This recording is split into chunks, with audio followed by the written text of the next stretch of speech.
Bien, bonsoir à toutes, bonsoir à tous. Je suis Carlos Cunha, je suis le délégué général de Cap Digital. Ravi de vous avoir ici ce soir et merci de braver le froid, la neige. Vous pouvez mettre les skis sur le côté, il n'y a pas de problème. Non, je vais être sérieux 2 minutes. Je suis ravi, pourquoi? Parce que Cap Digital s'est construit il y a maintenant plus de 19 ans. Donc c'est une association de 1901, on regroupe plus de 800 entités membres. Et ce qu'on aime bien faire, c'est produire et partager du savoir. Et donc là, on est sur des sujets éminemment complexes. On a mis en place un cycle d'événements comme celui-ci qu'on a appelé haute densité, avec le soutien d'Eclairion et de François Sabatino. Donc on aura l'occasion de revenir sur ce partenariat. Et on est très content d'aborder des sujets qui sont un peu compliqués, qui ont été à la mode, qui le sont moins, qui redeviennent à la mode, avec plein de questions à se poser à la fois sur le plan technique, juridique, économique, financier. Antoine, rassure-toi, je ne vais pas faire ton job, je vais te laisser tout ça. Mais en tout cas, voilà, c'est notre maison. On est heureux de vous accueillir là. J'espère que vous allez apprendre beaucoup de choses. N'hésitez pas aussi à poser beaucoup de questions parce que j'aimerais que tout le monde puisse rentrer ce soir un peu plus sachant sur des sujets qui vous intéressent. Et modestement, c'est la contribution de Cap Digital à son écosystème. Voilà, donc je ne serai pas plus long. Je vous souhaite une très bonne soirée. Et puis Antoine, je te laisse le micro, comme on dit. Merci. Merci beaucoup Carlos. Moi je suis Antoine Allard, je suis le directeur de la communication et de l'animation éditoriale de Cap Digital. On est très heureux de vous accueillir ce soir pour ce deuxième événement du cycle haute densité. Le cycle haute densité, c'est quoi? C'est une série de conférences qui prend comme point de départ la question de la puissance de calcul pour aller explorer quelques-uns des grands enjeux technologiques de Cap Digital. On en a fait un premier sur l'intelligence artificielle et notamment sur les IA frugales à l'automne dernier. Et là, on enchaîne sur le deuxième événement dédié, vous l'avez compris, à la question des univers virtuels. On l'a intitulé « Univers virtuel ». Et si la clé, c'était l'interopérabilité, moi j'aime bien dire de façon un petit peu plus provocatrice, le métavers est mort, longue vie aux univers virtuels. On a un super panel d'experts qui va venir discuter avec nous au cours d'une table ronde, et puis on donnera la parole à nos amis de France Immersive Learning, Vanessa Penelope qui est à nos côtés, pour une présentation d'une étude qu'ils ont menée récemment. Mais pour commencer, moi j'avais envie de me tourner vers toi, François, et d'essayer de comprendre, de nous dire en un mot pourquoi cette association, pourquoi est-ce que les enjeux de la puissance de calcul sur les industries culturelles et créatives et plus spécifiquement sur les enjeux d'immersion d'univers virtuel est important pour un acteur comme Eclairion. Alors bonsoir, merci effectivement d'avoir bravé le froid, l'énorme tempête de neige de 1 cm sur Paris qui a fait tant de dégâts. Merci Antoine et puis bienvenue à tous. L'idée à l'origine, c'est Eclairion. Peut-être vous dire un petit mot sur Eclairion. Eclairion, c'est un centre de calcul à haute densité. Aujourd'hui, quand on parle d'IA générative, quand on parle d'univers virtuel, quand on parle de tous les éléments dont on entend parler aujourd'hui, il y a de plus en plus de besoins de capacité à être capable, si on peut dire, de fournir une puissance importante à des serveurs, tout en ayant une vision assez pragmatique sur la partie environnementale, sur la partie modularité, la capacité à s'adapter aux technologies de demain. On parle de refroidissement, on était à l'air, on est aujourd'hui sur du DLC à l'eau et demain sur de l'immersion dans de l'huile. L'idée d'Eclairion, vous découvrez en même temps la vidéo derrière moi, c'était de construire un site qui ait un design qui soit à la fois disruptif par rapport à ce qu'on peut connaître aujourd'hui en termes de data center et d'avoir une capacité à être totalement souverain. Donc c'est un centre qui est à Bruyères-le-Châtel, en face le commissariat à l'énergie atomique. C'est un centre qui est financé donc par notre holding de tête qui est totalement souveraine, donc 100% français pour accueillir en module container des supercalculateurs. Voilà. c'est assez simple du coup, de façon naturelle, avec au-delà des excellentes relations que nous avons avec Cap Digital et de ce lieu assez magique. L'idée, c'était de se dire comment est-ce qu'on peut parler de haute densité, aller dans les différents univers. Tu disais la dernière fois, c'était sur l'IA frugale, aujourd'hui sur les mondes virtuels. On entend énormément de choses. Comment est-ce qu'on pouvait capter la présence d'experts pour venir un petit peu expliquer ce que c'était véritablement, ce que ça allait devenir et ce que ça allait impliquer en termes de haute densité de besoins et comment toutes ces choses-là allaient fonctionner. Donc c'est aujourd'hui effectivement le deuxième événement. Donc on aura toute une série comme ça d'événements en partenariat avec Cap Digital. On a également TerraTech et l'École des Mines qui sont partenaires avec nous de ces événements-là. Et nous, on est ravis, comme vous, je l'espère, d'être présents ici ce soir. Donc je te rends la parole, Antoine, pour accueillir nos experts de la soirée. Merci, bonne soirée. Merci à toi, merci beaucoup François.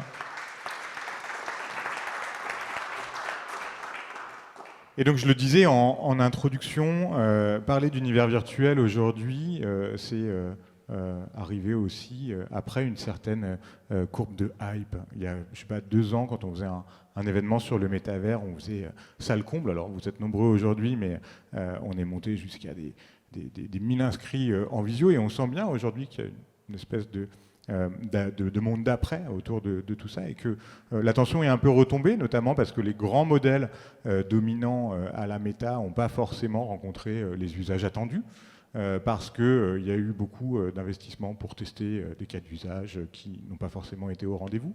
Et notre conviction à nous, et c'est en fin de compte une conviction partagée, c'est que c'est en fait à l'essoufflement d'une certaine vision du métavers à laquelle on assiste aujourd'hui, et qu'il convient de, pour paraphraser le rapport ou la mission exploratoire sur les métavers, ne pas jeter le bébé métaversique avec l'eau du bain de Facebook.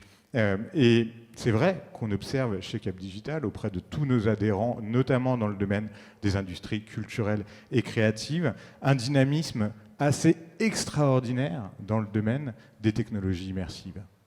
On parle de réalité virtuelle, on parle de réalité étendue, on parle de tous les acteurs de la virtuelle production, on parle de tous les acteurs de l'informatique graphique qui aujourd'hui font des progrès assez extraordinaires en s'appuyant sur les intelligences artificielles, on en parlait avant, mais aussi sur les capacités offertes par des acteurs qui sont capables d'offrir des puissances de calcul assez extraordinaires. Et ces univers virtuels, ils ont, pour certains d'entre eux, la vocation à devenir des espaces de numérique de confiance, interopérables et nativement décentralisés.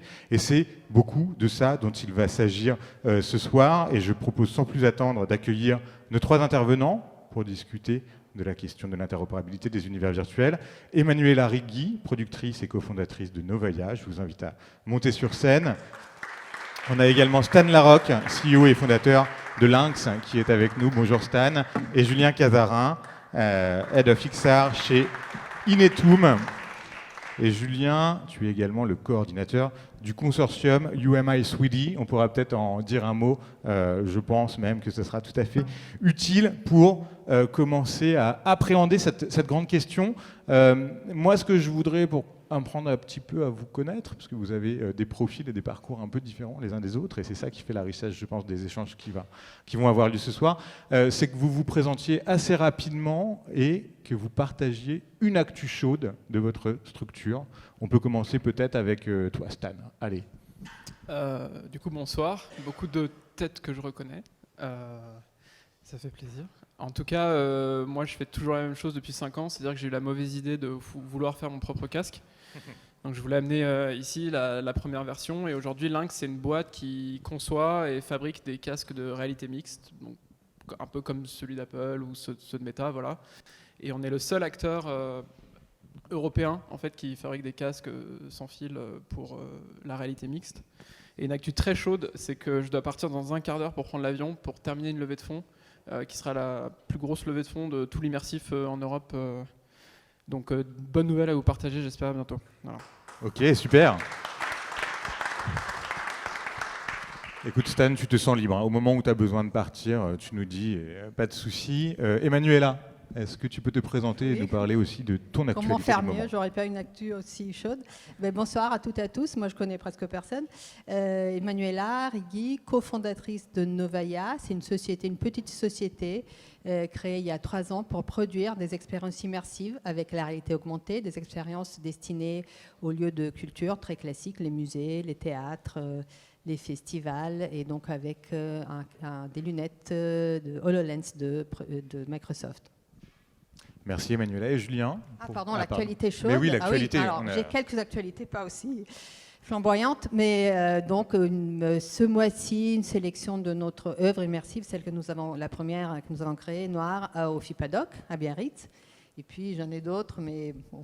Tu nous rappelles ce qu'est le FIPADOC en 2 mots? C'est un festival de documentaires qui a lieu à Biarritz chaque année. Un des grands festivals de documentaires effectivement européens qui a lieu à Biarritz.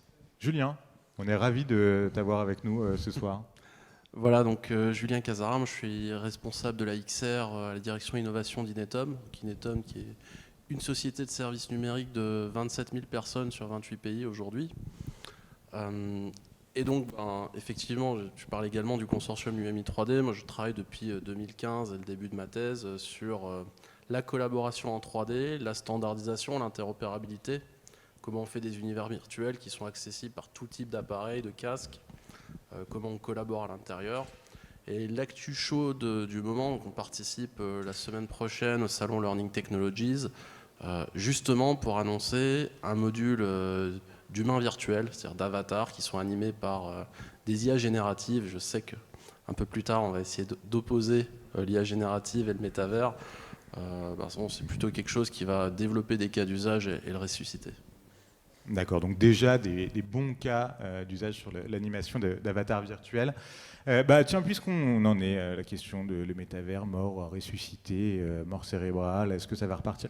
Bref, sans rentrer dans le détail, moi ce qui m'avait marqué en lisant la mission exploratoire sur les métavers, donc je rappelle, c'est une mission qui a été menée à la demande du gouvernement pour essayer de définir ce que doit être une stratégie métaversique pour la France. Rapport qui a été rendu il y a plus d'1 an maintenant, mais dont on devrait, paraît-il, commencer à avoir quelques-unes des premières applications concrètes avec des appels lancés sur ces sujets de métavers, univers virtuel dans les prochaines semaines. Je ferme la parenthèse. L'un des grands enseignements de ce rapport, réalisé par Adrien Badevant, Camille François et Rémi Ronfard, c'est un peu ce que je disais en intro, c'est que l'arbre de méta ne doit pas cacher la forêt et la diversité, en fin de compte, de la flore des univers virtuels, et qu'il ne faut donc pas jeter ce bébé métaversique avec l'eau du bain de Facebook. Plus globalement, on voit que l'émergence de l'IA générative, l'effondrement des cryptos a un peu passé la question du métavers au second plan.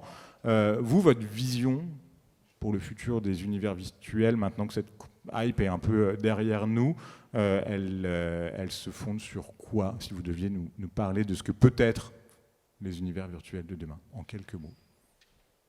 Qui veut commencer? Qui veut se lancer? Je pense que pour dire les choses simplement, on peut voir qu'effectivement, les essais des milliardaires américains ou chinois, avec Pico, ByteDance, la maison mère de TikTok, pour se lancer dans le B2C, donc le consumer, acheter des casques à la Fnac et Darty, c'est une tôle financière pour le moment. Il n'y a pas de réalité d'entreprise en fait dans l'usage, en tout cas des casques au niveau du grand public. Vraiment, il n'y en a pas. J'ai témoigné au bureau du procureur de New York sur le fait que Meta vendait ses casques à perte dès le Quest 2. Nous, on a à peu près les mêmes composants dans notre casque, on sait combien ça coûte, et ils ont créé en fait un marché qui est complètement décorrélé de la vraie valeur de ces objets. Il suffit de le voir avec Apple qui sort un casque à 4 000 € pour l'Europe bientôt. Et la réalité d'entreprise et les usages, ils sont encore et toujours dans le B2B, dans l'industrie. Et en fait, si vous regardez l'histoire de l'innovation, toutes les innovations technologiques, généralement, ça commence dans l'armée, après ça va dans l'industrie, et après ça finit éventuellement à la Fnac et Darty. Et par exemple, le téléphone, c'est ça. Les moyens de télécommunication radio pour les armées. Après, on a vu les businessmen dans les années 90 avec leurs mallettes et leurs téléphones portables. Et aujourd'hui, on l'a tous dans la poche. La réalité augmentée et la réalité virtuelle, c'est pareil. Ça a été développé à l'armée pour l'entraînement des pilotes de chasse notamment et de faire tout un tas de choses. Il y a depuis des dizaines d'années des cas d'usage industriels, je pense, Julien, tu pourras aussi en parler mieux que moi, et qu'il y a des entités financières représentées par les GAFAM qui ont essayé de forcer la porte de ces innovations en allant un peu trop vite, et on voit la tôle financière que c'est quand même 1 milliard par mois cramé chez Meta. Alors il peut se le permettre, lui, moi je pourrais jamais, mais c'est honorable parce que c'est lui qui nous permet d'avoir du bon matériel, etc. Mais c'est pas là, quoi. D'accord. Et d'un point de vue B2B, pour un acteur comme Lynx, qui sont où les premiers marchés, les premiers secteurs qui vont utiliser les casques? C'est marrant parce que c'est 3 secteurs, c'est défense, médicale et industrie. Et dans ces 3 verticales, les gens font toujours la même chose. Formation professionnelle, qui est en fait un jeu vidéo virtuel, un jeu vidéo sérieux. Donc formation professionnelle et assistance à distance, on voit beaucoup de choses comme ça. Voilà. Constat partagé chez Inetum? Alors, complètement partagé. Effectivement, je pense qu'on a essayé de... Alors, c'est pas parce que quelqu'un qui a une vision et un gros budget décrète que c'est l'avenir, en fait, que ça va arriver la semaine d'après.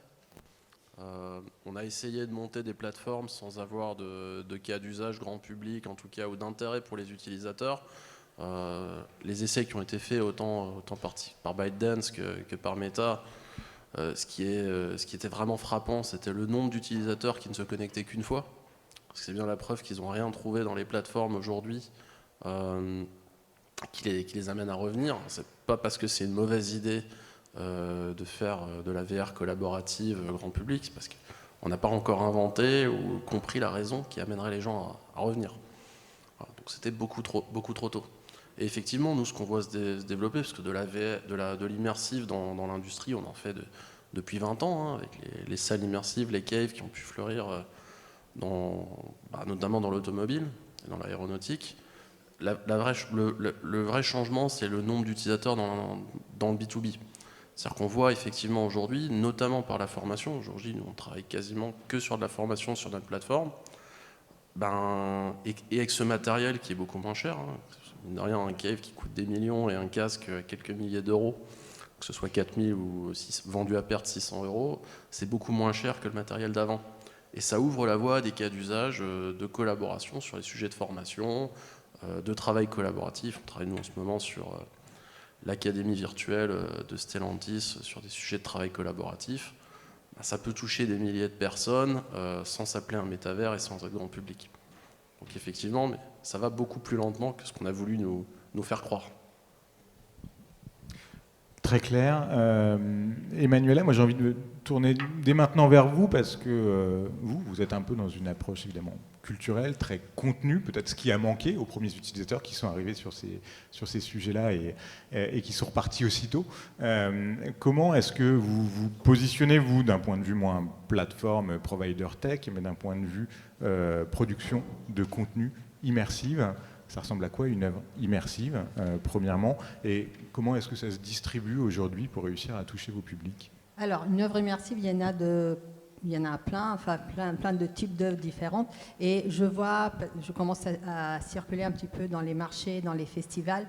La tendance, il y a 2 tendances en fait. C'est la réalité virtuelle, mais qui commence un petit peu à décliner, et c'est les expériences immersives de type Atelier des Lumières, peut-être que vous connaissez. Donc être à plusieurs immergés dans une pièce avec des projections de vidéos. Nous, ce que nous faisons, c'est encore différent. C'est vraiment, c'est peut-être le moment de montrer le président. Alors, donc moi, je viens du vieux monde, donc du monde du film, du cinéma, du documentaire, et mes collaborateurs viennent du monde du théâtre, donc c'est encore plus vieux. Et nos diffuseurs restent encore des diffuseurs assez classiques. Donc, vous voyez noir, c'est une œuvre qui a été une installation immersive, donc qui a été créée et présentée pour la première fois au Centre Pompidou. Donc, c'est vraiment un lieu très très classique, mais avec qui nous avons collaboré d'une manière un peu différente parce que, par exemple, c'est une œuvre qui a été programmée au sein du département du spectacle vivant. Donc, c'est pas vraiment du spectacle vivant, c'est vraiment à la croisée, c'est une forme hybride qui est à la croisée de plusieurs disciplines.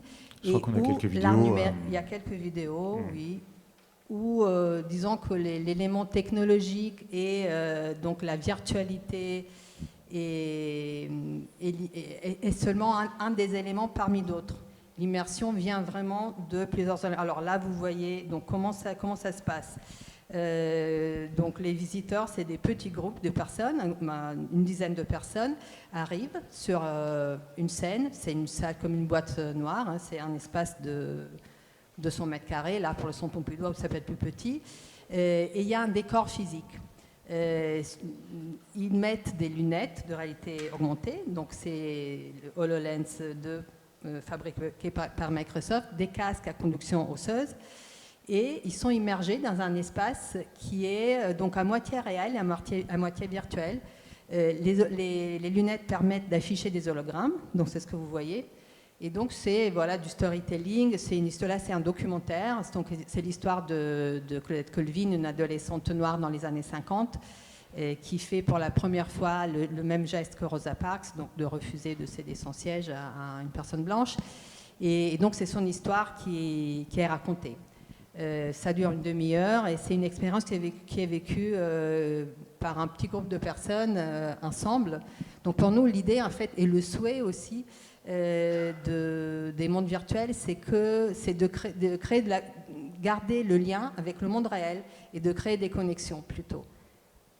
Très clairement. Et je voulais qu'on s'attarde un petit peu, je le disais au début, qu'il y a un formidable dynamisme des acteurs technologiques des technologies immersives. Là, on voit, je crois, la solution 4D View de captation volumétrique. Là, nous avons filmé donc chez 4D Views, donc c'est des studios qui sont... Il y a un studio à Grenoble, donc c'est un studio français, mais qui vend des studios un petit peu partout dans le monde. Nous avons fait une coproduction avec Taïwan, un coproducteur taïwanais, pour des questions de facilité aussi de financement. Et nous sommes allés donc dans ce studio, qui est un studio fond vert, avec 48 caméras qui sont tout autour, en fait, disposées de manière circulaire. Les acteurs se mettent au milieu et ils sont filmés. Donc c'est comme un tournage d'un film classique, c'est ça que nous faisons. Hein. Nous sommes des producteurs de cinéma à la base et de documentaires. Sauf que là, on filme le volume. Et le résultat, c'est donc ces personnages que vous voyez, des hologrammes, qui sont après mis dans un monde qui est à moitié réel, à moitié virtuel, parce qu'il y a des objets aussi qui sont créés à l'ordinateur. Et donc, il y a un monde virtuel qui est superposé au monde réel. Donc, il y a des objets, il y a une scénographie très simple, mais avec donc un peu de mobilier. Là, c'était des bancs, des murs et d'autres éléments de mobilier. Sur lesquels se superpose cette scénographie virtuelle qui crée des mondes et qui nous permet de raconter des histoires. C'est ce que nous faisons, c'est raconter des histoires. Et moi, j'ai envie de poser un peu une question qui fâche, mais je suis aussi là pour ça. Pourquoi pas sur un casque Lynx? Pourquoi HoloLens? Ça, je peux répondre. Ah. Ça, c'est... En fait, on aurait dû le faire, mais on avait essayé. Vous aviez essayé, c'était top, je me souviens au Centre Pompidou, et je pense que c'est la grande frustration de ma vie, qui est partagée par plein de personnes dans cette salle, c'est que on a eu chez Lynx beaucoup de retard dans notre production et dans le fait de pouvoir notamment mettre à disposition des casques pour ce genre d'expérience au fur et à mesure des années, parce qu'on n'a jamais eu, mais jusqu'à présent, les financements nécessaires. Pour vous contextualiser l'aventure Lynx, on a un casque qui sort d'usine à peine aujourd'hui, qu'on a industrialisé, qu'on a conçu, et tout ça, ça nous a coûté entre 6 et 7 millions d'euros, qui correspond à 30 minutes chez Meta en fait en termes de budget. Et la réalité, en fait, la réalité de ce marché, c'est que si vous regardez tous les gens qui font des casques dans le monde, il y en a de moins en moins. Il y avait 230 entreprises en 2016 qui faisaient ou voulaient faire un casque. Aujourd'hui, il y en a vraiment plus beaucoup. Et quand on regarde, à part nous, c'est que des sociétés capitalisées au moins 1 milliard.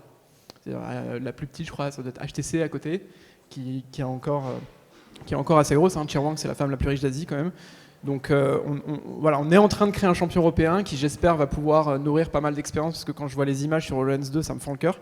Alors qu'il y a des super outils de capture, 4D Views, etc. Le contenu, il est incroyable. Et donc, c'est une frustration, je pense, que je vais porter assez longtemps. Voilà. Ça va venir pour d'autres projets. Mais oui, ce sera j'en suis sûr, sur les prochaines expériences. Bon, la question était un peu provocatrice, mais elle pose aussi pour moi une question fondamentale, et on vient un peu au cœur de la discussion, c'est celle de l'interopérabilité. Est-ce qu'il n'y a pas un risque, finalement, à ce que demain, une œuvre développée sur HoloLens, suite à une décision de Microsoft qui leur appartiendrait et qui pourrait être légitime, ne soit plus accessible ou vous oblige à tout recoder, parce qu'en fin de compte, on est sur un device propriétaire et... Alors, on espère dans la lenteur un peu de Microsoft, parce que c'est vrai que là, HoloLens 2, il est sorti il y a 3 ans. Nous, on espère exploiter cette œuvre encore au moins 3 ans. Et ils sont très lents dans la mise sur le marché de nouveaux produits, donc peut-être que ça va passer. Mais c'est vrai qu'on ne sait pas, c'est vrai, on n'est pas à l'abri, en effet, d'un changement. Là, pour l'instant, ça va, mais on étudie. Nous, on fait tout en interne, en fait. On a une équipe interne qui a vraiment étudié ce système. Là, c'est un système de streaming qui permet donc d'afficher des images puissantes. On n'utilise pas du tout la puissance du casque, qui est très faible. Ça équivaut à la puissance d'un téléphone portable. Donc, on a derrière chaque casque, on a un ordinateur qui permet donc d'afficher de belles images. Donc de ce côté-là, on est autonome, mais c'est vrai que là, pour l'instant, on a choisi ce dispositif, mais je pense que on pourrait dire la même chose pour d'autres dispositifs. Là, on est prêt à migrer, évidemment, on n'est pas marié avec Microsoft et on est prêt à migrer plus tard. Et Stan, j'imagine que c'est une question que vous vous êtes posée, de répondre à cette envie des créateurs de contenu d'être en fin de compte multiplateforme, multidevice, et de ne pas avoir à se poser la question de ce qui peut advenir. Alors HoloLens 3 a été annulé en mai 2021, pour ceux qui l'attendent encore. Voilà, il n'y aura pas de HoloLens 3, donc ça c'est pour le cas de Microsoft. Après, pour le cas de l'interopérabilité, nous, on a tous les jours des gens qui viennent dans notre bureau, qui viennent soit du monde du Quest, soit du monde d'HoloLens, donc soit de la R, soit de la VR, et qui disent bah voilà, j'aimerais porter le truc sur Lynx, et par exemple pour passer d'HoloLens à Lynx c'est 15 minutes. On a un témoignage d'un développeur qui a dit j'ai mis 15 minutes à porter. Il y a des standards maintenant d'interopérabilité, notamment OpenXR, il y a WebXR pour les gens qui travaillent sur le web, et le runtime en fait de Lynx est entièrement bâti sur ces standards. Et c'est la meilleure chose qui soit arrivée à une petite boîte comme nous, c'est qu'il y ait justement ces standards qui évitent à des créateurs derrière d'avoir à migrer, à tout réécrire et que ça dure 6 mois. Ils viennent d'où ces standards? Qui travaille dessus? Qui les définit? C'est Chronos. Donc Chronos, c'est eux qui font OpenGL et tout un tas d'autres standards. Et donc c'est un non-profit américain dans lequel évidemment il y a Nvidia, Apple, Meta, etc. qui ont réussi à se mettre autour de la table pour faire ce genre de standard. Et étrangement, il n'y a pas Apple, évidemment. Donc on va dire que tous les casques vont être compatibles les uns les autres ensemble à court moyen terme. Sauf le casque d'Apple, qui va être une autre discussion qu'on aura plus tard.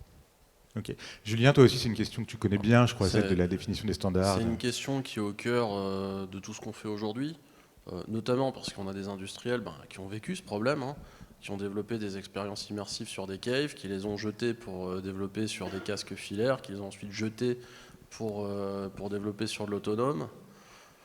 Quand on fait de la revue de conception de produits pour 30 personnes dans un laboratoire de design, c'est entendable parce que les retours sur investissement sont énormes. On peut se permettre ça. Quand on fait de la formation immersive avec des milliers de modules de formation pour des milliers de collaborateurs, c'est évidemment impossible à entendre.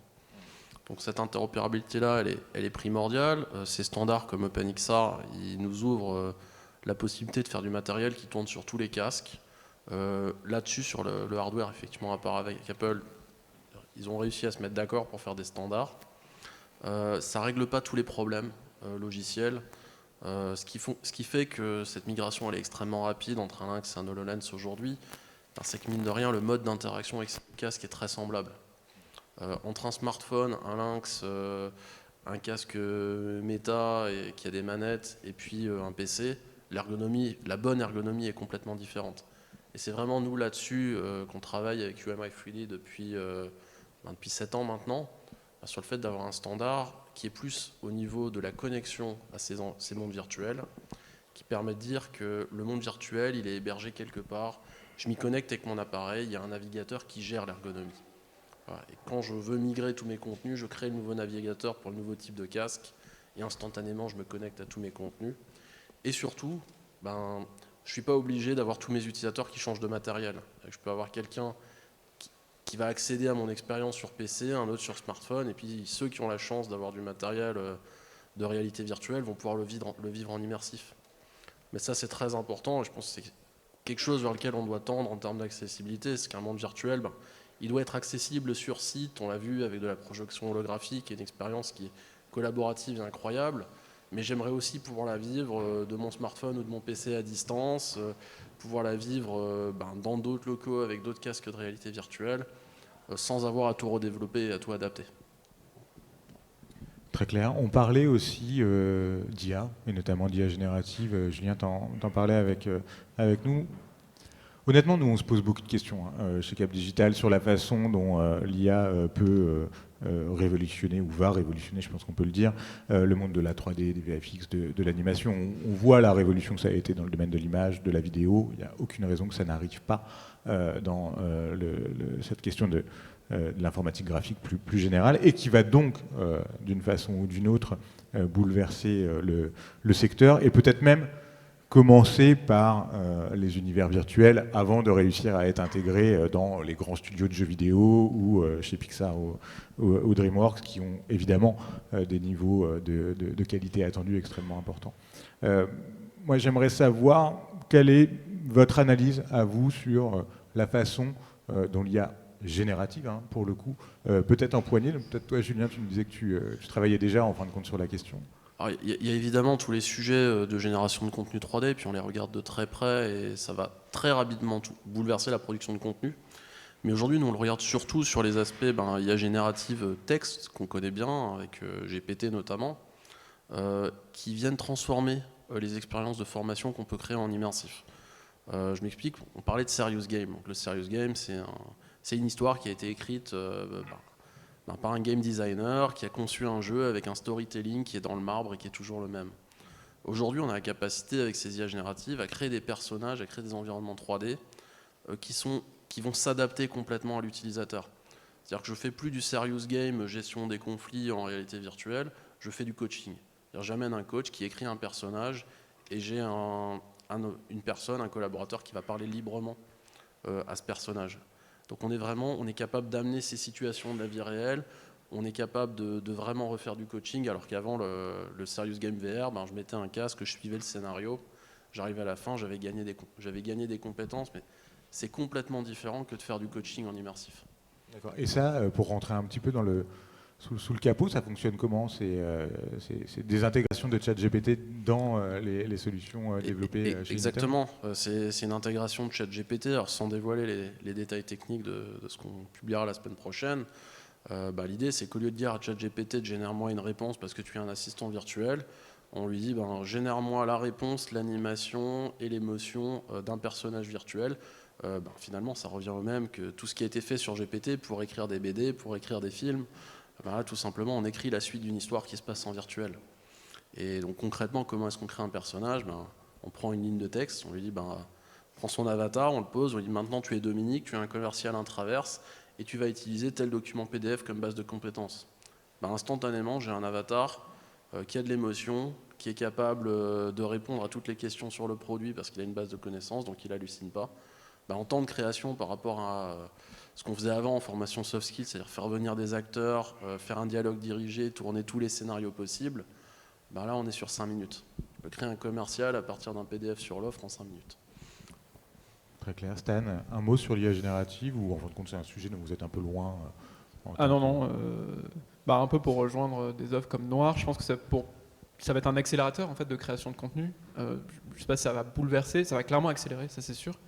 On le voit utiliser de plus en plus et je pense que ça va être incroyable couplé à des produits comme le nôtre parce que déjà nous on capte énormément de données par rapport à un ordinateur où on capte le déplacement d'une souris et des clics. Là on capte où est-ce que vous regardez, comment vos mains, votre niveau de stress, si vous regardez plutôt les avatars femelles que hommes, du coup on connaît plein de choses sur vous que vous connaissez peut-être même pas encore.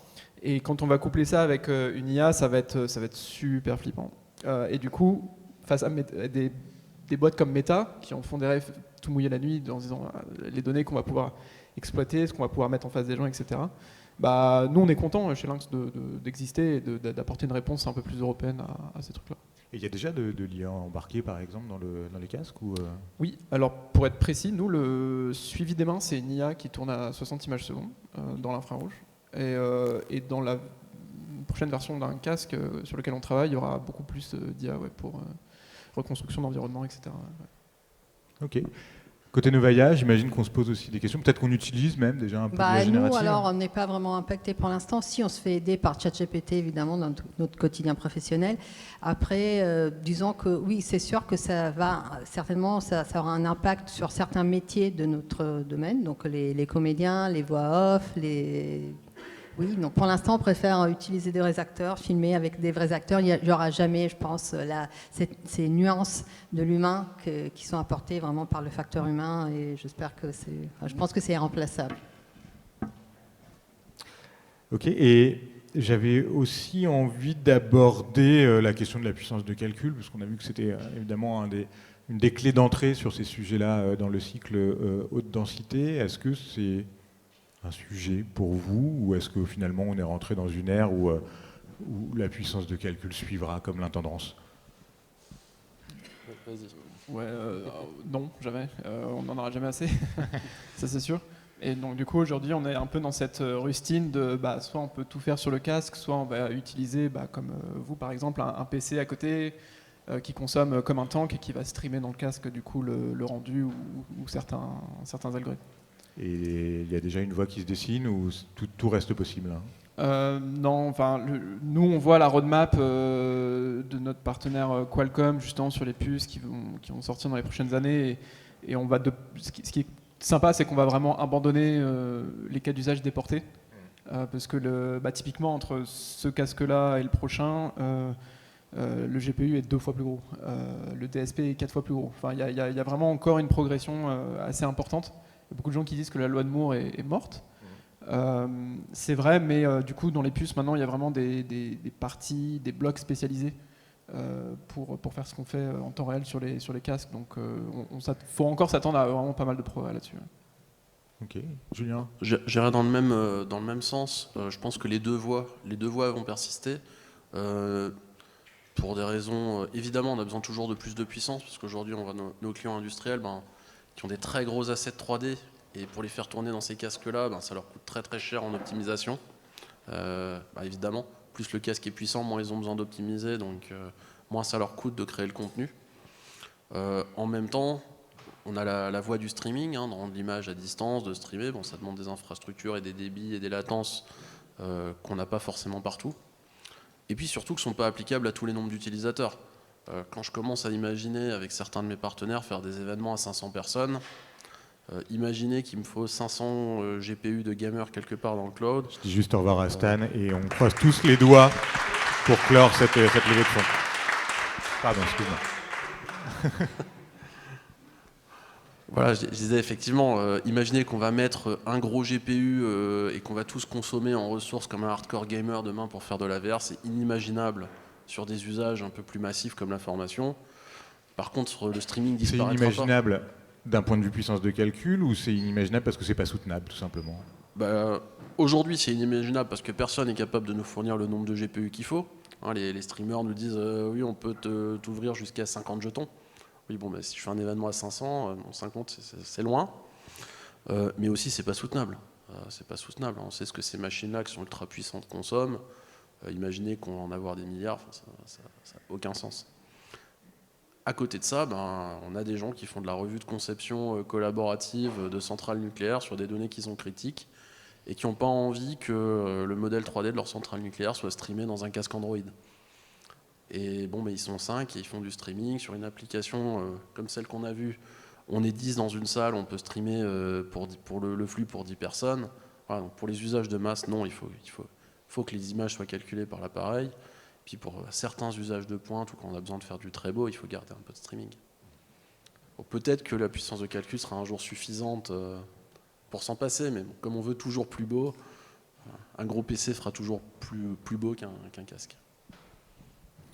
Et je voulais te demander aussi, on parlait, Emmanuela, de ce que nous disait Stan sur le backpack, comment est-ce que concrètement, une expérience comme Noir aujourd'hui pour que tout le monde comprenne bien, ça fonctionne comment? Il y a encore des câbles, il y a un sac à dos, Non, alors il n'y a pas de câble du tout. Alors nous, on avait commencé avec l'expérience précédente, on avait encore des batteries, donc on mettait dans un sac à dos, mais ça faisait partie d'une sorte d'équipement. Les visiteurs étaient comme des explorateurs, donc ça faisait un peu partie de leur bagage.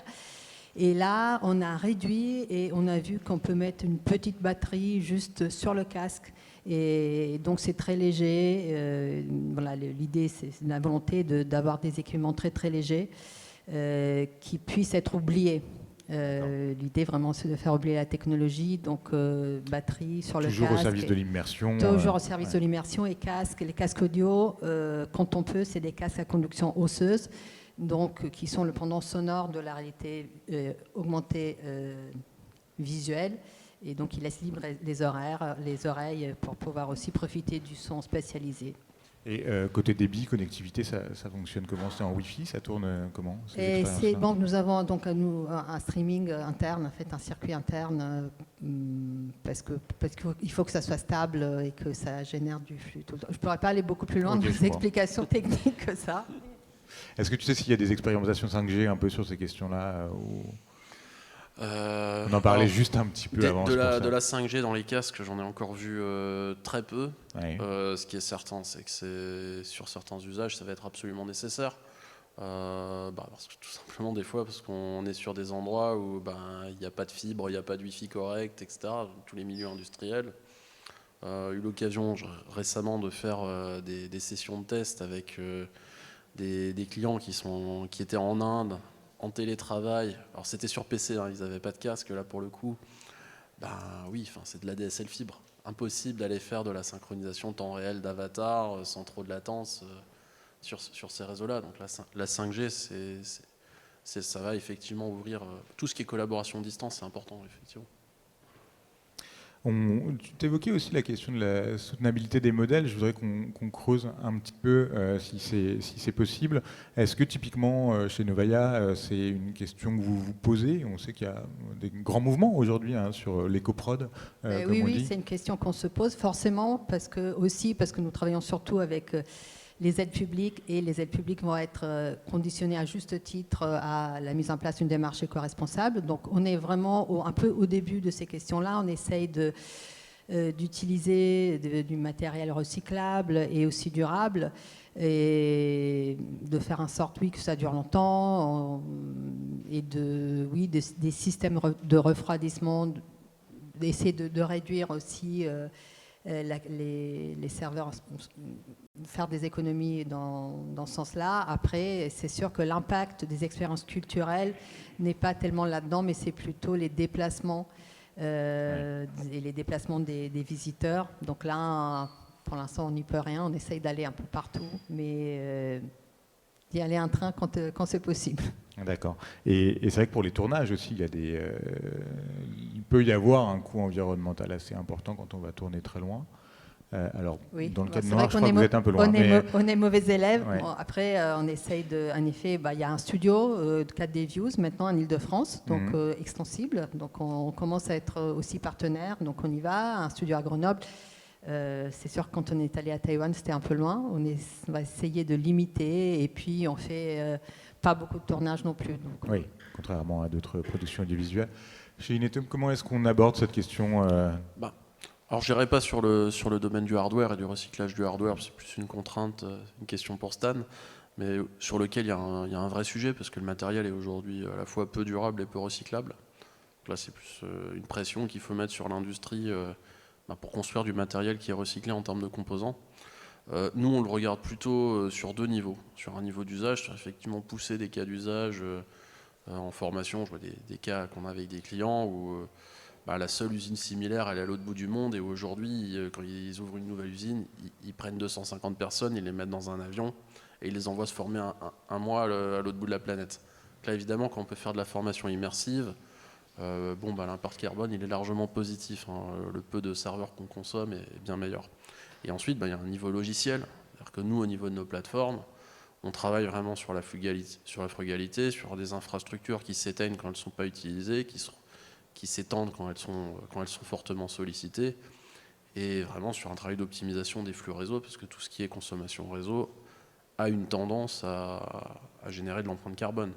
Et où là encore, la volonté de ne pas faire de streaming massif dans la plateforme réduit fortement l'empreinte carbone. Parce qu'une synchronisation de scène 3D, c'est quelques positions qui se synchronisent pour des objets qui bougent, c'est quasiment rien en termes de réseau. Des flux vidéo 4K ou 8K pour chaque œil qui passent par milliers, évidemment, ça c'est une empreinte qui est bien supérieure. Pas que carbone d'ailleurs, parce qu'il y a une empreinte hydraulique, on le sait aussi, très, très importante. Merci à tous les deux. J'ai envie de vous laisser la parole à vous. Vous êtes nombreux ce soir. Si vous avez des questions pour nos intervenants, on les pose bien volontiers. Je vais prendre le micro. Tac.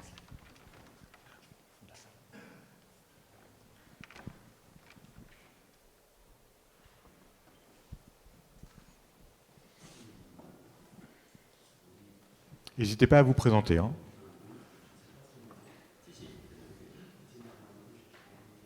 Question sur le terme d'hologramme que vous avez employé pour essayer de peut-être savoir si c'est une métaphore ou à quoi ça correspond dans l'ère mix que vous proposez. Merci. Oui, hologramme, c'est des images, des personnages, des objets en 3 dimensions. En fait, donc vous mettez le casque et vous pouvez vous approcher de ce personnage, tourner autour et donc de voir le volume de cet objet ou de ce personnage. Donc c'est des hologrammes, par contre, ils sont visibles seulement à travers les lunettes. Oui. Merci. Je m'appelle Serge. Donc, je m'intéresse au métavers. Je n'ai pas entendu parler de ça ce soir. Je ne sais pas si on oublie complètement ou bien voilà. Merci. De quel métavers parlons-nous? C'est peut-être ça la grande question. Julien. Alors, je vais pas me faire que des amis là dans les grandes boîtes américaines. Le métavers, dans l'idée qu'on s'en faisait vraiment dans la définition originelle, c'est-à-dire un monde virtuel, universel, où toutes les expériences 3D immersives seraient connectées, interopérables, où je pourrais changer d'expérience immersive en passant une porte, etc. Aujourd'hui, on va dire qu'il a pris du plomb dans l'aile. Tout simplement parce que les grands de ce monde, que ce soit Unreal Engine, Epic Games, donc avec Fortnite, ou Meta avec la plateforme Horizon, ont pris plutôt l'idée de faire quelque chose de pas du tout standardisé, qui est leur métavers, interopérable à l'intérieur de lui-même pour ses propres utilisateurs. Et puis que finalement, c'est ces acteurs-là qui aujourd'hui sont capables de financer et de mettre en œuvre une standardisation, et ils vont dans la direction opposée. Donc ça risque pas forcément d'arriver. Donc effectivement, nous, c'est ce qu'on essaie de construire avec la technologie open source UMI 3D, de dire oui, on peut avoir des gens qui utilisent le même framework, la même technologie, un petit peu comme HTML, qui vont pouvoir créer des liens. Ok, ça sera le métavers le jour où, comme pour HTML dans le web, tout le monde utilisera la même chose. Aujourd'hui, on ne prend pas cette direction-là.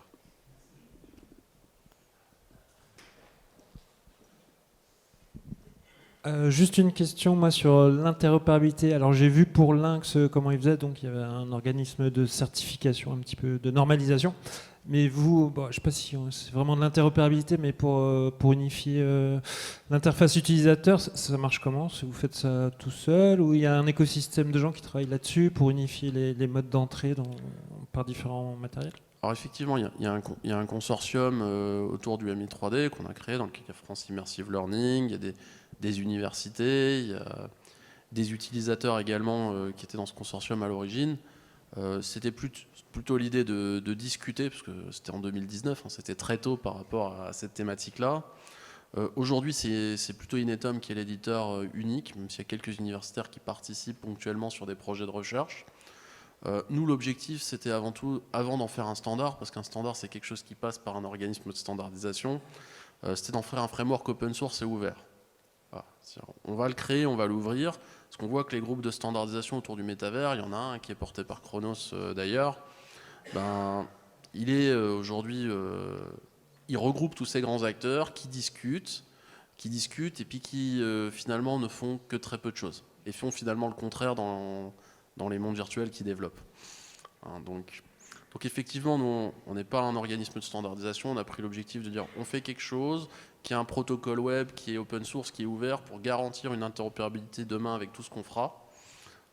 mais on développe d'abord des usages dans une démarche open source avant de standardiser.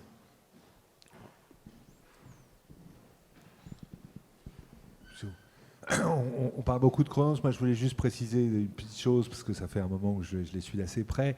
Chronos, c'est quand même très ambigu. C'est-à-dire que le type qui s'occupe aujourd'hui du métaverse, d'OpenGL, de Vulkan, etc., c'est un employé de NVIDIA. Alors oui, ça a toujours été comme ça. Toutes ces grosses boîtes ont toujours discuté au sein des standards. Chronos, c'est une organisation un peu nouvelle, mais elle est quand même très, très noyautée politiquement en ce moment.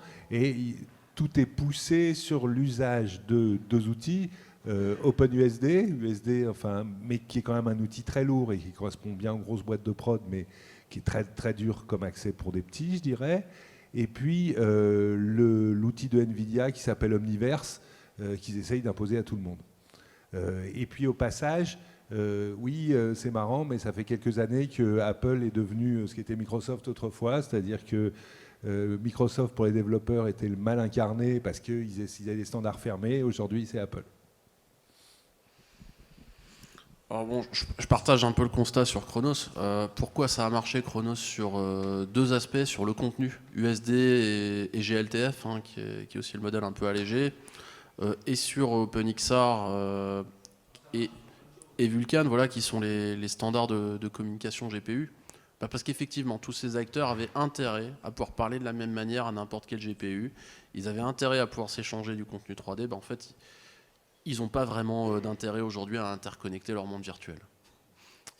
Autrement que sur les contenus 3D à l'intérieur. Et c'est, je pense, pour ça que politiquement, ça n'avance pas. Bonjour. Alors, je suis Stéphane Knecht, moi je suis conseiller en stratégie digitale. Pour rester dans la thématique du jour sur l'interopérabilité des métaverses, on a vu, et vous en avez fait la démonstration, que finalement c'était un mythe et qu'on n'y est probablement pas, et les bridges qui devaient être développés ne le seront jamais. Je me demandais, pour relier aussi à l'appétence en ce moment sur l'IA, et peut-être à ce que tu disais aussi sur les avatars, est-ce qu'il n'y aurait pas, et moi j'ai beaucoup de demandes de mes clients qui vont dans ce sens-là, c'est une vraie point d'interrogation, est-ce qu'il n'y aurait pas une mini-interopérabilité dans le sens où, en fin de compte, il va se développer une relation personnelle à son propre identité numérique dans ces mondes-là, donc tu l'appelles avatar, mais on peut utiliser d'autres termes. Est-ce que c'est pas l'avatar qui pourrait être en fait interopérable et non pas l'univers en lui-même? Et on voit déjà des initiatives de gens qui sont en train de réfléchir sur une interopérabilité technique, quid de la data, de l'échange de data là, mais alors là je vais parler plutôt pas d'expérience VR, mais du développement d'un Fortnite, du développement de Roblox, du développement de tous ces univers un peu plus, on va dire, 2D traditionnels. Il y a une vraie réflexion aujourd'hui qui a été initiée il y a quelques années par le développement d'un Ready Player Me qui se voulait déjà être interopérable, finalement qu'il est sur 4-5 univers, mais est-ce que la clé, elle ne serait pas là plutôt que d'aller combattre quelque chose qui ne se fera jamais, passer par ça, et l'IA va amener naturellement sur ce chemin-là. Point d'interrogation. Alors, je séparerai un peu les choses, parce qu'effectivement, sur la 3D de l'avatar, on est nous-mêmes aussi sur notre plateforme Intraverse, sur Ready Player Me. En fait, on retombe dans le standard de contenu. Parce que ce qui sort comme avatar, c'est le fameux format GLTF qui est sorti par Chronos, où là, personne n'a aucun problème à ce que l'avatar puisse transiter d'une plateforme à l'autre. Par contre, effectivement, les données, les monnaies internes qu'ils ont essayé de mettre en place sur ces plateformes, ils n'avaient pas forcément d'intérêt à ce que ça communique. Ils veulent chacun avoir leur store et pouvoir ponctionner ce qu'ils veulent dessus. Donc là encore, c'est très politique dans leur business model, ils n'ont pas d'intérêt là-dessus. Des données qui pourraient s'échanger, nous on en voit déjà, mais là encore, on n'invente rien. Quand on fait de la plateforme de formation aujourd'hui, on passe par Open Badge. Est-ce que c'est lié à l'avatar avec une blockchain? Non, pas forcément. Il y a une plateforme, il y a un LMS qui stocke donc le système de formation, qui stocke des badges dans un format qui est standardisé, lui, correctement, et on se les échange. Mais aujourd'hui, on ne voit pas encore un modèle de données, une typologie de données qui dit... Parce que les usages sont très divers. Entre les données que pour avoir un utilisateur en formation, sur... des use cases grand public ou sur de la collaboration 3D, les données sont complètement différentes. Donc là encore, effectivement, quand tu sors avec ton avatar, avec la 3D à la rigueur, et quasi sans données, sauf s'il y a déjà des standards liés à ton cas d'usage. Est-ce qu'on aurait une dernière question? Ouais, JP.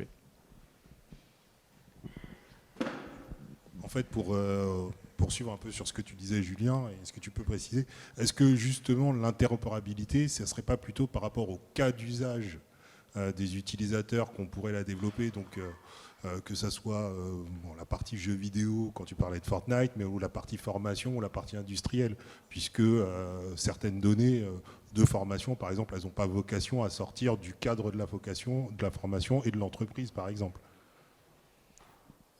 Oui, complètement. Donc mais je reviens sur ce que je disais, effectivement. Si on veut de l'interopérabilité sur les connaissances qu'on acquiert dans les différents métavers, ça veut dire simplement que les différents acteurs qui développent de la formation immersive doivent se conformer aux standards qu'on a mis en place dans le monde de la formation digitale, que ce soit les Open Badges, que ce soit les capsules SCORM, les protocoles de communication avec les LMS. Et là encore, il y a un besoin en standardisation, parce que pour aujourd'hui connecter 2 ou 3 LMS justement avec notre plateforme, on se rend compte que ce qui a été prévu pour le digital learning, ça ne s'applique pas à la formation immersive métaversique, entre guillemets, parce que c'est de l'événementiel. Et l'événementiel, c'est pas du consommable, et puis tout le digital learning a été pensé pour être des capsules consommables dans une page web. Donc là encore, c'est pas standardisé. Il y a chaque plateforme de formation qui ouvre des API différentes, et des fois on peut faire ce qu'on voudrait en termes de capture standardisée de traces, et des fois on peut pas. Voilà.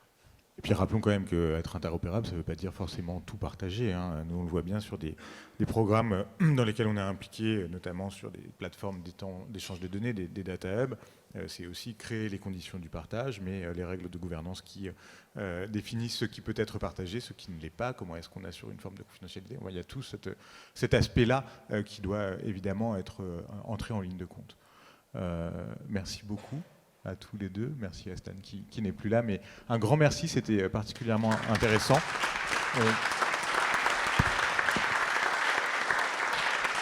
On vous retrouve au cocktail, je crois, s'il y a encore quelques questions. Mais avant d'ouvrir le cocktail, je voudrais qu'on donne la parole à Vanessa Pénélope, déléguée générale de France Immersive Learning, pour que tu viennes nous partager quelques-uns des grands enseignements d'une enquête réalisée au premier semestre 2023 sur les usages de l'immersive learning. Je te donne la zapette, les slides apparaissent juste à côté. Super. Bonsoir à tous et merci de me donner en effet la parole concernant ce baromètre des usages. Donc en quelques mots, France Immersive Learning, c'est une association qui existe depuis 2018 et qui a été fondée pour fédérer les acteurs de l'écosystème de l'immersive learning. Et ce soir, je vais vous présenter donc, un baromètre, et le premier baromètre qui a été généré par l'association et mis en œuvre par l'association, mais qui s'inscrit dans le cadre de travaux plus globaux, puisque l'année dernière, l'association a publié un premier guide de l'immersive learning pour démystifier le sujet et permettre au plus grand nombre de rentrer justement dans le comment faire, pourquoi faire, quels usages, quelles limites aussi et quels défis à relever dans le cadre de l'utilisation de cette modalité. Donc le fruit de ces travaux, je l'ai pris quand même aujourd'hui parce qu'on en est plutôt fiers. On est à plus de 1000 téléchargements de cet ouvrage qui est donc, je le rappelle, gratuit en téléchargement donc, sur notre site internet. Voilà. Et pourquoi je reviens sur cet ouvrage, puisque je vous disais, le baromètre est venu alimenter nos travaux donc, dans le cadre aussi d'un projet pilote d'observatoire des usages pour donner à voir une connaissance qui n'est que fragmentée aujourd'hui, malheureusement, puisqu'aujourd'hui, je pense qu'aucun d'entre nous, ce soir, n'est capable de me lister qui fait quoi en termes d'immersive learning. Donc nous inscrivons ces travaux dans la durée et vraiment dans la logique et l'objectif aussi d'avoir des usages raisonnés, puisque tout à l'heure, j'entendais aussi des termes qui résonnent. Donc ce soir, je vais vous proposer de me focaliser sur quelques points seulement de l'enquête, à savoir donc, que c'est une enquête qui a été réalisée au premier semestre 2023 et qui va être renouvelée chaque année. Pour ce premier numéro de baromètre, nous avons eu 184 répondants qui ont passé plus de 20 bonnes minutes à répondre à une enquête très détaillée. Donc, on les remercie. On les remercie chaleureusement. Le profil des répondants, très rapidement. Alors je vous rassure, je ne vais pas vous défiler toutes les slides, faire défiler toutes les slides. L'enquête et le baromètre sont téléchargeables complètement sur notre site. En revanche, je fais un focus sur quelques éléments assez intéressants. Si on regarde le profil des répondants et la manière dont ils s'auto-définissent en termes de fonctions, on a 25% de créateurs de solutions immersives, suivi de près de 17% d'ingénieurs pédagogiques. Et la slide suivante est intéressante, puisque quand on regarde où travaillent ces répondants, on s'aperçoit que la majeure partie sont dans des établissements d'enseignement supérieur ou dans des entreprises. Ce qui est un indice plutôt intéressant, puisqu'on parlait de la hype tout à l'heure. Je pense qu'on n'est plus à l'ère de la hype, mais on arrive à l'ère de l'ancrage, et que le fait d'internaliser des fonctions de créateurs de solutions immersives dans les établissements d'enseignement supérieur, dans les entreprises, est un indice justement, comme je disais, d'ancrage et de pérennisation de cette modalité. Bon, je vous passe les slides sur la taille des structures. Vous pourrez télécharger et prendre le temps de détailler cette enquête. En revanche, je voulais m'arrêter également sur l'utilisation et le déploiement des modalités immersives. Quand on regarde donc en termes d'utilisation et de déploiement, on a près de 70%, excusez-moi, de répondants qui déclarent avoir déjà utilisé les modalités immersives. Mais lorsqu'on regarde la proportion de projets en cours, on chute et on est à 21,5%. Alors là, c'est un raccourci, on vous a fait une synthèse, mais quand on regarde et qu'on analyse la partie qualitative de cette enquête, on s'aperçoit que les projets sont souvent, on est encore sur du one-shot et qu'on n'est pas encore sur de la pérennisation, et beaucoup de projets pilotes qui ont pu être financés notamment grâce à l'appui des pouvoirs publics, puisqu'il y a eu un gros fléchage sur le numérique depuis des années. J'enfonce une porte ouverte, mais c'est une réalité, et c'est aussi une réalité quand on regarde justement les projets qui sont déployés et le pendant entre j'ai déjà utilisé et j'ai un projet en cours qui est malheureusement un peu court. Les motivations, je voulais revenir sur la genèse aussi et vous donner une actu. Alors on ne m'a pas demandé mes actus chaudes, mais j'ai quelques actus chaudes à partager quand même ce soir. Eh bien je t'en prie, c'est le moment. Donc les motivations pour initier un projet d'immersive learning. Le premier facteur qui est à la genèse des projets au sein des structures, c'est la connaissance ou l'expertise au sein de la structure. Si on n'a pas de connaissance ou pas d'expertise, on n'ose pas encore y aller. Le deuxième facteur, c'est curiosité, appétence, et on a quelqu'un qui a envie dans la structure, ou quelques-unes qui ont envie de se pencher sur la modalité et d'explorer. Tout ça me fait rebondir sur... Hop, j'enchaîne rapidement.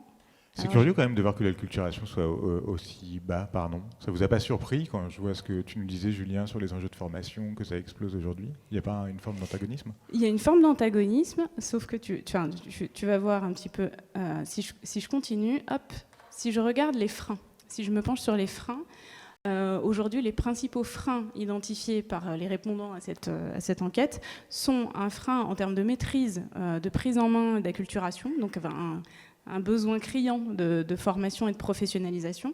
Et le deuxième frein ressort en termes de conception des contenus.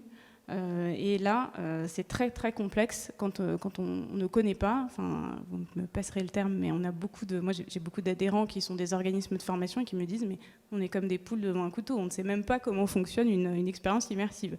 Donc je les cite. La première actualité qui est assez intéressante, c'est que passer la hype, c'est l'art de l'ancrage, encore une fois. Puisque dans le cadre de ses fonctions de service public et de ses missions de service public, l'AFPA est en train de travailler sur 2 titres. Ils ont une mission donc, en termes d'ingénierie des compétences qui leur est confiée par le ministère, et ces travaux sont soutenus par l'association. Et donc l'AFPA travaille sur un titre de concepteur et un titre de chef de projet en pédagogie immersive qui sera véritablement chef d'orchestre. Donc c'est un indice encore fort qui va dans le sens de ce que je présentais en tout début, à savoir une internalisation de la fonction et une professionnalisation finalement d'une filière, qui est la raison d'être bien évidemment de l'association, d'où le soutien de ces travaux. Pour répondre à la question. Et puis, on peut pas présenter et parler de l'immersive learning quand on est chez France Immersive Learning sans parler des principaux bénéfices identifiés par les répondants. Donc, sans grande surprise, un engagement accru des apprenants et une formulation qu'on aime beaucoup chez France Immersive Learning, c'est mobiliser le corps pour engager l'esprit, puisque aujourd'hui c'est une modalité qui fait ses preuves en termes d'engagement, d'ancrage. Et puis le deuxième bénéfice le plus fortement cité est la simulation de l'environnement de travail. Et volontairement, je m'arrête sur ce chiffre qui s'approche des 30%. Parce que la simulation de l'environnement de travail, c'est très important et ça permet notamment d'embarquer les premiers niveaux de qualification, qui sont des publics qu'on ne doit pas laisser sur le côté, puisque oui, se former aux soft skills et sur des formations complexes, c'est bien, mais embarquer tous les publics, c'est mieux. Donc voilà les 2 chiffres. Et puis alors pour répondre... Enfin, renforcer ce que tu disais, Julien, tout à l'heure sur ton intervention sur la partie évaluation. Alors, je vous passe toutes les autres slides parce que voilà, vous aurez. Voilà ce qu'on a pu recueillir en termes de retour sur les types d'évaluation mises en place. Alors, les types d'évaluation mises en place pour mesurer les acquis, pour mesurer la progression, pour adapter les expériences immersives. Très clairement. Ces chiffres, les données ne sont pas exploitables. Il y a un vrai chantier aujourd'hui, et ça abonde totalement dans ce que disait par rapport à ce que disait Julien tout à l'heure. C'est un chantier qui reste à adresser aujourd'hui et qui est très très important, puisque je rappelle que c'est une modalité, l'immersif, et que si on veut que les structures continuent à faire de l'immersif, il faut que cette modalité soit identifiable par les financeurs de la formation pour pouvoir rentrer dans certaines cases. Donc on s'attellera aussi au sein de l'association à travailler à ce sujet. Et puis enfin, pour clôturer, dernière actualité chaude, voilà. Donc il y a la question de l'évaluation qui est importante, mais il y a une autre question qui nous tient à cœur, et c'est même pas une question, c'est puisque c'est devenu un groupe de travail, qui est la question de l'accessibilité aux personnes en situation de handicap. Donc, l'association est très fière de lancer ce groupe de travail sur tout le premier semestre 2024. Donc on vous a mis un QR code puisque nous lançons des ateliers sur le premier semestre, 5 ateliers, pour travailler sur la manière dont on peut adapter les expériences existantes pour les rendre les plus inclusives possibles, et la manière dont on peut définir, alors il ne s'agit pas de réinventer le RG3A, etc., mais en tout cas redéfinir et produire un référentiel partagé pour créer des expériences immersives nativement accessibles, plus accessibles. Et ces ateliers sont ouverts à tous, on peut tous demander à y participer. Ces ateliers sont ouverts à tous et le seul prérequis est d'avoir au moins mis un casque une fois dans sa vie, donc même une fois ça fonctionne. Et bien évidemment sur ces ateliers nous aurons, puisqu'il ne s'agit pas de faire sans les personnes en situation de handicap, des personnes en situation de handicap moteur ou porteurs de troubles du neurodéveloppement, puisque je rappelle qu'une personne sur 8 aujourd'hui est atteinte d'un trouble du neurodéveloppement. Très clair, un grand merci. Merci Vanessa. à vous.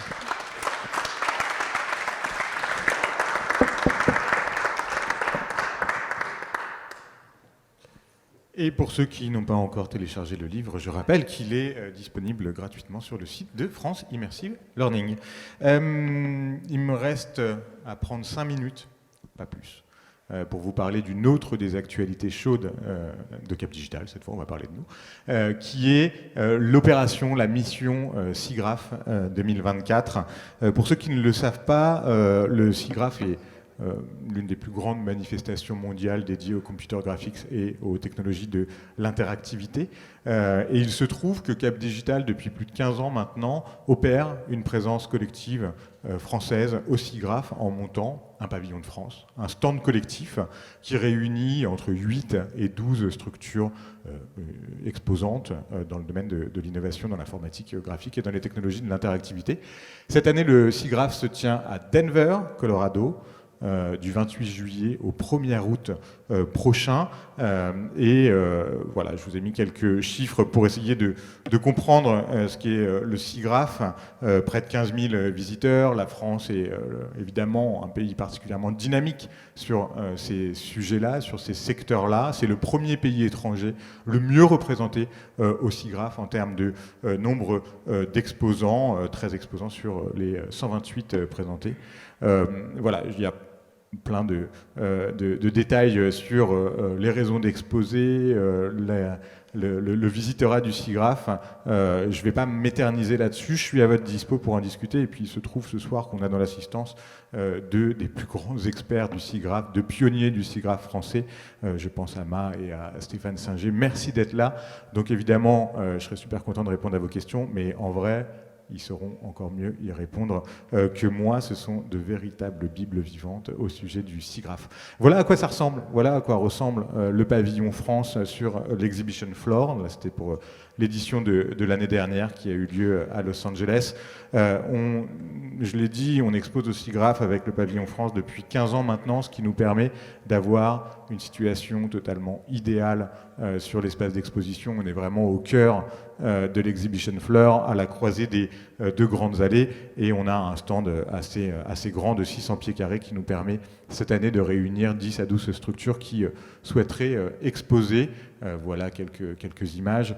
Un petit focus sur les exposants 2023. Nos amis d'Éclairion étaient là pour la première fois. Je crois savoir que vous êtes très intéressés à y retourner cette année, mais on a d'autres acteurs très connus. On parlait tout à l'heure de la question des avatars et de l'animation des avatars par intelligence artificielle. Comment ne pas citer Kinetics, également Golaem, spécialisé dans la simulation de foule, des acteurs des VFX avec Mercenaries Engineering, Popcorn FX, et puis des acteurs des PBR comme Matériel, UVR, et j'en passe.